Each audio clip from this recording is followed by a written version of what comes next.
حرمت والے مہینوں میں سے ایک مہینہ ہے۔ اس مہینے میں لوگ احترام اور نیک کام کرنا جو ہمیشہ کرتے ہیں اسی کو اہتمام کے ساتھ کرنا ہے کہ زیادہ قرآن کی تلاوت کریں، جو فرض نماز ہیں اہتمام کے ساتھ پڑھیں، اور اسی طرح سے آپ اس مہینے کے اندر صدقہ اور خیرات کریں اور اپنے آپ کو ہر طرح کی برائی سے، غیبت، چغلی، جھوٹ اور مختلف قسم کے گناہوں سے جو کہ پہلے بھی حرام ہیں لیکن اس مہینے میں اور اہتمام کے ساتھ میں برائیوں سے اپنے آپ کو بچانا ہے۔ لیکن لوگوں نے اس رجب کے مہینے میں بہت ساری ایسی عبادتیں ایجاد کر لی ہیں جس کا رسول اللہ صلی اللہ علیہ وسلم سے ثبوت نہیں ہے۔ تو آج آپ کو بتاؤں گا بدعت کسے کہتے ہیں اور ہمارے اندر جو بدعتیں ہیں وہ کیسے ہم سمجھ سکتے ہیں۔ سب سے پہلے بدعت کا کیا معنی ہے؟ لفظی معنی بدعت کے معنی ہے کسی ایسی چیز کو ایجاد کرنا اس سے پہلے اس کا وجود نہیں تھا۔ جیسے اللہ تعالیٰ قرآن میں کہتا ہے بدیع السماوات والارض، آسمان و زمین کا پیدا کرنے والا، یعنی آسمان و زمین اس سے پہلے کبھی نہیں تھے اور نہ کوئی پیدا کر سکتا ہے، تو ایسی نئی چیز کا ایجاد کرنے والا اللہ کی ذات ہے جی۔ اور اللہ کے نبی صلی اللہ علیہ وسلم کے بارے میں اللہ نے فرمایا قل ما کنت بدعا من الرسل، آپ کہہ دیجئے میں کوئی نیا پیغمبر نہیں ہوں، یعنی مجھ سے پہلے بھی دنیا میں پیغمبروں کا سلسلہ آتا رہا، پیغمبر آتے رہے، میں کوئی نئی چیز نہیں ہوں۔ تو نئی چیز کو بدعت کہتے ہیں جی۔ اللہ کے نبی صلی اللہ علیہ وسلم کی حدیث ہے، حضرت عائشہ رضی اللہ تعالیٰ عنہ فرماتی ہیں من احدث فی امرنا ھذا ما لیس منہ فہو رد، کسی نے ایسا کوئی نیا کام کیا جو ہماری شریعت میں پہلے سے دلیل اور ثبوت نہیں ہے تو وہ کام مردود ہے۔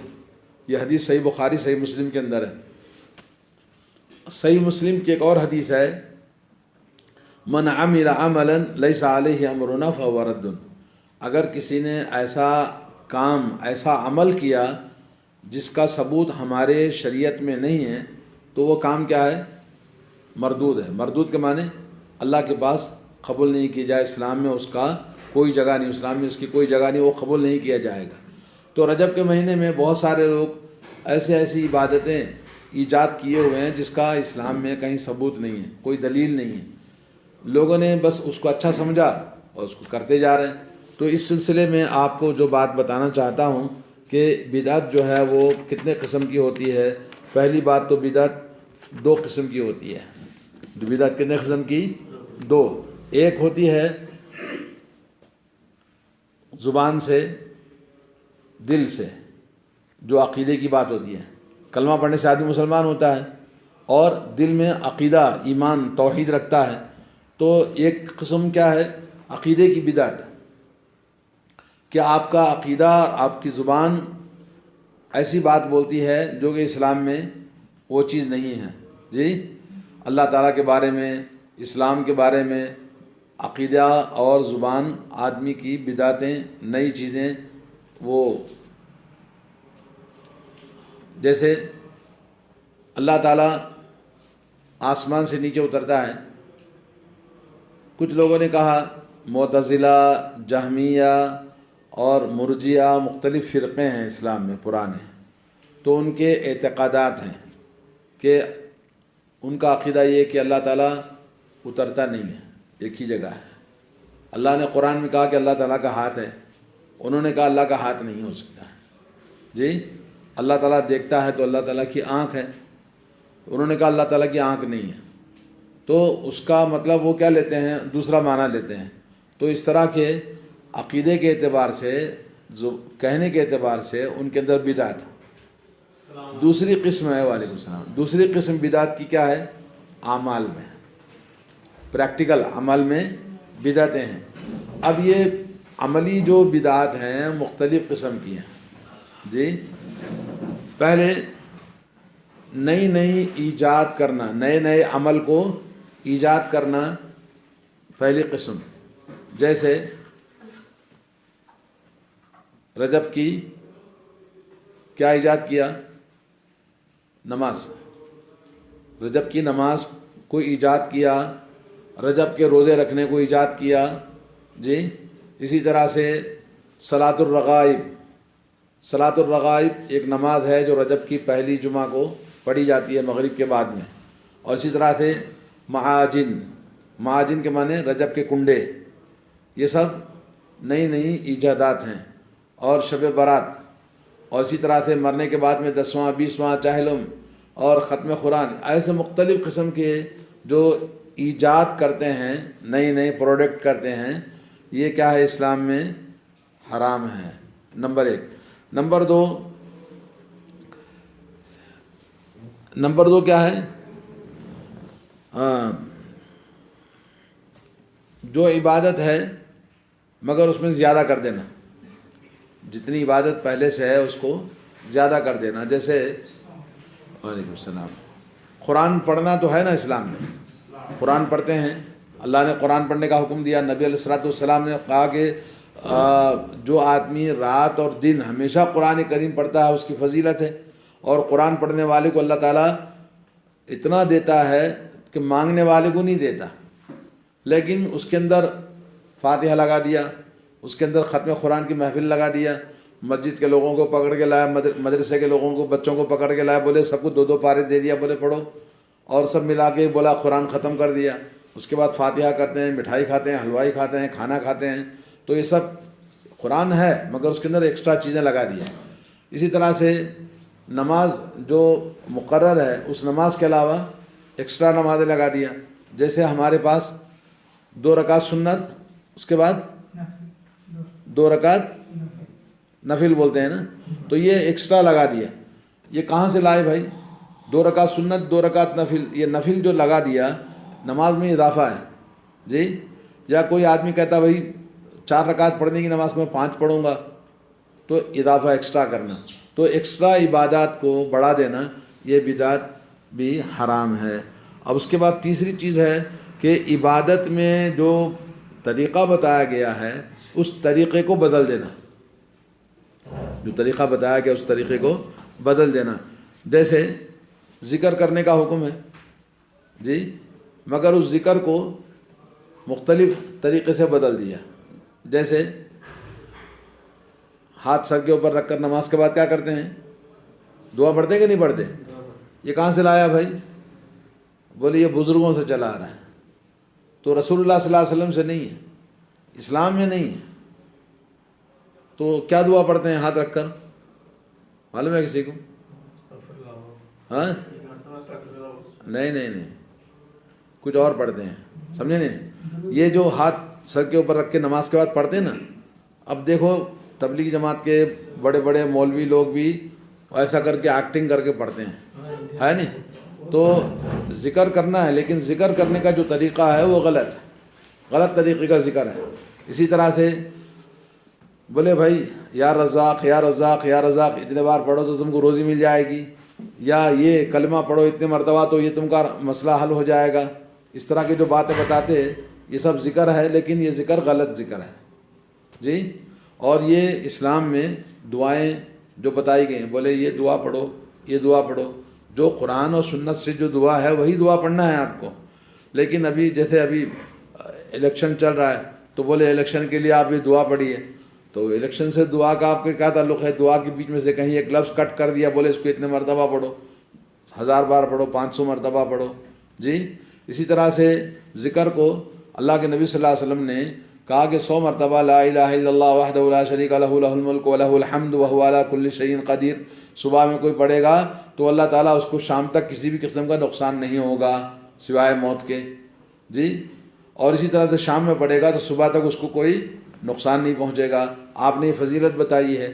اسی طرح سے نماز کے بعد میں 33 مرتبہ 33 مرتبہ 33 مرتبہ اور 1 مرتبہ لا الہ الا اللہ وحدہ لا شریک لہ لہ الملک ولہ الحمد وہو علی کل شیء قدیر ذکر کرنا ہے. سبحان اللہ الحمدللہ اللہ اکبر کا ہے نہیں. اسی طرح سے اور کیا ہے؟ سبحان اللہ بحمدہ سبحان اللہ العظیم 100 مرتبہ پڑھنا ہے. تو یہ 2-4 جو ذکر ہیں جن کی تعداد اللہ کے نبی صلی اللہ علیہ وسلم نے مقرر کی ہے. اب اس کے علاوہ لوگوں نے بولے درود شریف کو 100 مرتبہ پڑھو، 500 مرتبہ پڑھو، 1000 مرتبہ پڑھو، اتنے مرتبہ پڑھنے سے یہ ہوتا ہے، اتنے مرتبہ پڑھنے سے یہ ہوتا ہے. تو جو تعداد لگا کر جو مختلف بدل دیا ہے، نبی نے نہیں بتایا، لوگوں نے بنا دیا. یہ سب کیا ہے؟ بدعت ہے.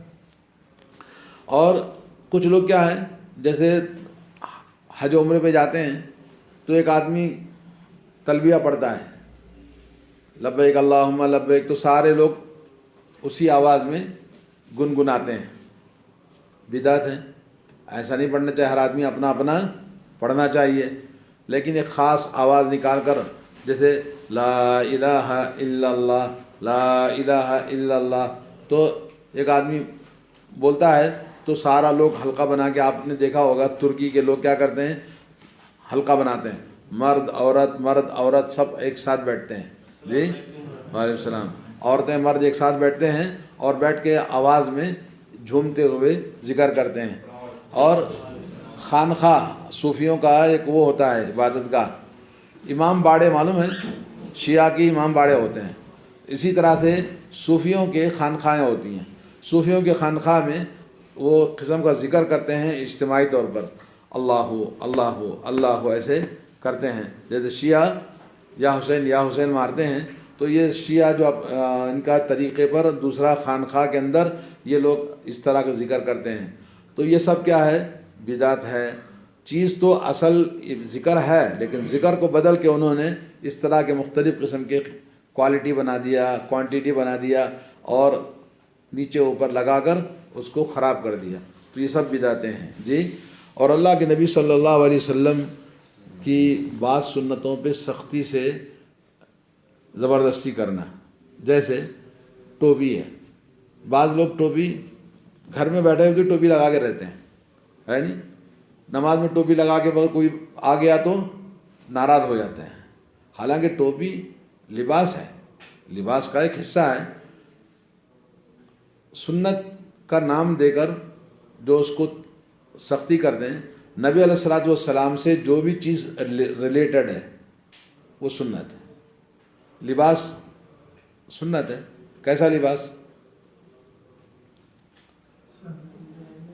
آپ کے سطر کو ڈھانپے، وہ لباس. لیکن اللہ کے نبی صلی اللہ علیہ وسلم کیا پہنتے تھے معلوم ہے آپ کو؟ آپ وہی پہنتے ہیں. اب عرب کے لوگ جو ان کا لباس چلا رہا ہے، ان کا قومی کلچر ہے، اس کا لباس ہے. سوڈان کا ایک الگ کلچر ہے، اس کا لباس الگ ہے. امریکہ کے لوگ ہیں تو اور امریکہ کا کلچر الگ ہے، امریکہ کے لوگوں کا لباس الگ ہے.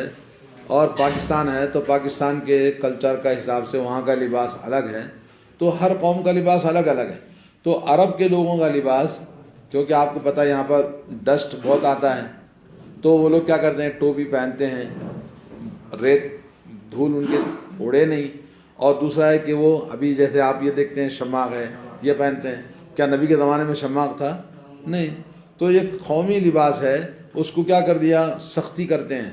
اور آپ کو معلوم ہے کہ یہ مولوی صاحب یا مسلمان جو مسجد میں ٹوپی لگا کے نماز نہیں پڑھتا ہے، اس سے ناراض ہو جاتے ہیں اور اس کو ٹوپی لا کے لگا دیتے ہیں. یا ہر مسجد میں کیا رہتی ہے، ٹوپیاں رہتی ہیں، ہے نہیں؟ تو بولتے بھائی ٹوپی پہن لو. تو مسجد میں نماز پڑھنے کے لیے جو لوگ آتے ہیں، سب کے چہروں پہ داڑھی ہوتی ہے؟ ہاں 10% لوگوں کو داڑھی ہوتی ہے نہیں؟ 10% لوگوں کو داڑھی ہوتی ہے، باقی لوگوں کو داڑھی نہیں ہوتی. تو داڑھی کے بغیر مسجد میں آنے والے کو دیکھ کر کوئی ناراض ہوتا ہے کیا؟ نہیں ہوتا ہے. تو ایک ٹوکرے میں ٹوپی رکھتا ہے، جبکہ ٹوپی یہ لباس کا ایک حصہ ہے. شریعت کا حکم نہیں ہے کہ ٹوپی پہنو، شریعت کا حکم نہیں ہے. لباس کا ایک حصہ ہے عرب کے لوگوں کا، اور رسول اللہ پہنتے تھے کیونکہ وہ عرب کا لباس کا ایک حصہ تھا، اور ہم اسی لیے پہنتے تو ایک سنت سمجھ کر. جی کوئی حرج نہیں ہے. ادب ہے، لباس کا ایک اچھا ادب سمجھا جاتا ہے. مسلمان پہنتا ہے، جو مسلمان ٹوپی پہنتا ہے دنیا کی کوئی قوم نہیں پہنتی ہے، تو اس سے پہچانا جاتا ہے بھئی آدمی مسلمان ہے. تو کوئی حرج نہیں ہے. لیکن اس کو زبردستی کرنا، اس کے بغیر نماز نہیں ہوتی ہے، بولے بڑا گندا آدمی ہے، بغیر ٹوپی کے نماز پڑھ رہا ہے، لوگ برا بھلا کہتے ہیں. جب کہ داڑھی کے بغیر کوئی آدمی نماز پڑھتا ہے تو کوئی ناراض نہیں ہوتا ہے. داڑھی اسلام میں چھوڑنے کا حکم ہے. اللہ کے نبی صلی اللہ علیہ وسلم نے فرمایا قص الشوارب، مونچھوں کو کاٹو اور داڑھی کو بڑھاؤ، داڑھی کو چھوڑ دو. تو تاکید آئی ہے کہ ہر مسلمان داڑھی کو چھوڑنا ہے. داڑھی چھوڑنے کے لیے کوئی بھی نہیں کہتا، ٹوپی لگانے کے لیے زبردستی کرتے ہیں، یہ بھی ایک بدعت ہے. جی اس طرح سے نمبر 4 یہ ہے کہ عبادت کا وقت اللہ کے نبی صلی اللہ علیہ وسلم نے مقرر نہیں کیا، لوگوں نے خود اپنے آپ سے مقرر کر لیا ہے. مثال کے طور پر 27 کی رجب، 27 کی رات کو رجب کے کیا کرتے ہیں لوگ؟ شب معراج مناتے ہیں. مسجد میں جمع ہو کر مولوی صاحب تقریر کریں گے، لوگ نہا دھو کے کپڑے پہن کے آئیں گے جیسے شب قدر میں آتے ہیں، اور سنتیں پڑھیں گے، نفلیں پڑھیں گے. ایسی نماز اللہ کے نبی نے نہیں پڑھی، اور نہ پڑھنے کا حکم دیا، نہ صحابہ نے پڑھا، نہ اماموں نے پڑھا. لیکن یہ اپنی طرف سے گھڑ لیتے ہیں اور پھر رات میں سحری کریں گے، روزہ رکھیں گے. اور اسی طرح سے شعبان کی 15 کو جی شب برات مناتے ہیں.